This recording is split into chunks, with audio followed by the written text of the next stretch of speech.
Assalamualaikum students, how are you? I hope you will be fine. Students, today I'll teach you English unit number 1, questions with paragraphs. Students, now let us start question number 1. What did Rasulullah sallallahu alaihi wasallam say about the life and property of every Muslim?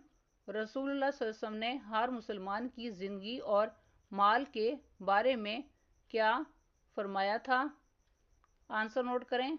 रसूलुल्लाह सल्लल्लाहु अलैहि वसल्लम said that life and property of every Muslim is as sacred as this day and this city.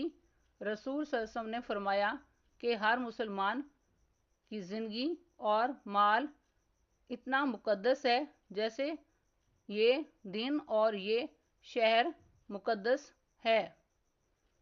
Next question number 2. What is Riba और यूजरी?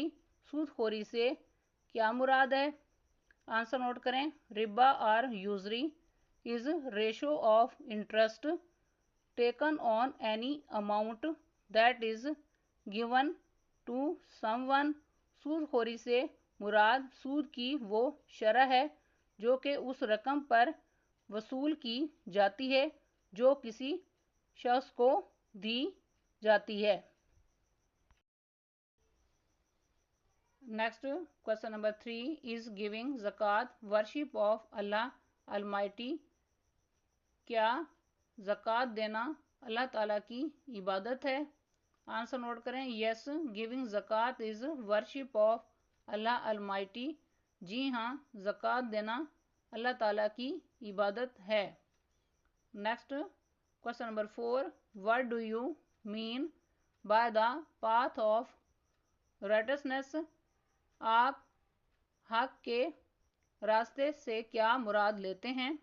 Answer note करें. The path of righteousness means the path of Allah and his रसूल सल्लल्लाहु अलैहि वसल्लम. हक के रास्ते का मतलब अल्लाह और उसके रसूल सल्लल्लाहु अलैहि वसल्लम का रास्ता है. स्टूडेंट्स, आज का लेक्चर यहाँ कंप्लीट हुआ. I hope you will be understood this lecture. Students, kindly write down this work on your notebooks. Okay, Allah Hafiz.